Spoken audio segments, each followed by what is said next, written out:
बहू पर जब पहली बार उसके पति ने हाथ उठाया तो बहू ने अपनी माँ को फ़ोन किया और कहा कि माँ, मुझे आज आपके दामाद ने थप्पड़ मारा।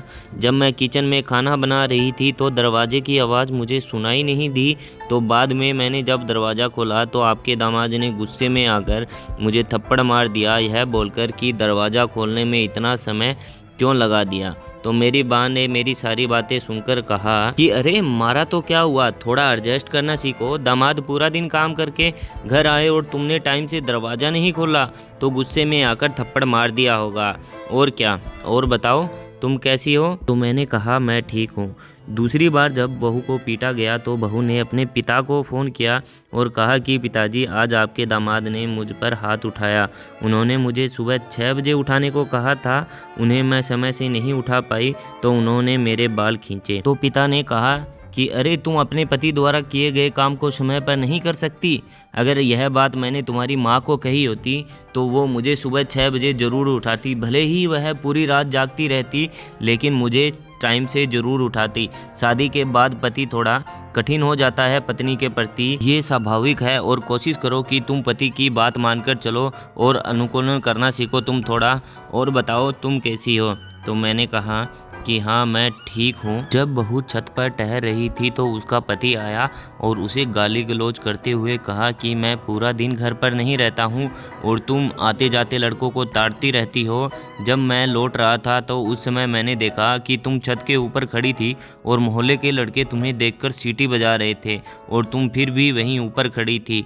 तो बहू ने सर झुकाते हुए कहा कि मैंने ध्यान नहीं दिया। तो मेरे पति ने गुस्से में आकर मुझसे कहा कि तुम्हारा ध्यान क्यों नहीं होगा, जब तुम्हें गली के लड़के सीटी मारते हैं तुम्हें तो अच्छा लगता होगा, गंदी लड़की। यह कहकर मुझे धक्का दे दिया और चले गए। मुझे लगा कि माता पिता मेरे इस दर्द को नहीं समझ पा रहे हैं, शायद मेरे बड़े भाई मेरे यह दर्द को समझ पाएँ। तो मैंने जब अपने बड़े भाई को फ़ोन किया तो मैंने सुना कि एक तरफ भाभी रो रही थी और दूसरी तरफ भैया उनको बोल रहे थे कि एकदम चुप हो जाओ, अगर ज़्यादा रोने की आवाज़ निकाली तो मैं तुम्हारी टांगे तोड़ दूंगा, एकदम चुप हो जाओ, मुझे एक भी आवाज़ तुम्हारे मुंह से सुनाई नहीं देनी चाहिए।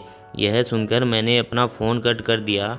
कुछ दिन बाद जब माँ अपने घर आई तो माँ ने देखा कि मेरे सर पर कुछ चोट लगी थी। तो माँ ने पूछा, अरे बेटा, यह तुम्हारे सर पर चोट कैसे लगी है? तो मैंने कहा, अरे माँ, यह चोट तो मैं बाथरूम में गिर गई थी तब मुझे लग गई थी। और माँ का जैसे ही जाने का समय हुआ, जब हम दोनों दरवाजे पे आए तो मैंने माँ से कहा, अरे माँ, यह चोट मेरे बाथरूम में गिरने से नहीं लगी है, यह आपके दामाद ने प्यार के गुलदस्ते से दिया है। तो माँ यह सुनकर चौंक गई और बोली, अरे बेटा, तुमने मुझे पहले क्यों नहीं बताया?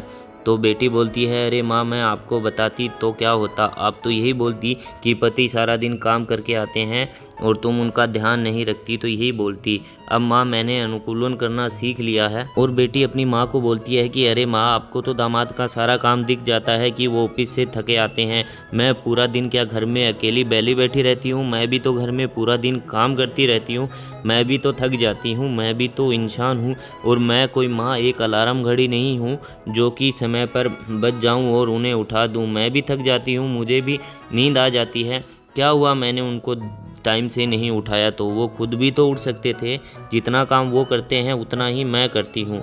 यह कहकर मैंने गेट को ज़ोर से बंद कर दिया। उस समय मेरी माँ कुछ कहना चाहती थी तो मैंने कुछ भी नहीं सुना और मैंने गेट को ज़ोर से बंद कर दिया। दोस्तों, ऐसा किसी और बहू के साथ ना हो इसलिए वीडियो को ज़्यादा से ज़्यादा शेयर करें और हमारे फेसबुक पेज को फॉलो ज़रूर करें। धन्यवाद दोस्तों।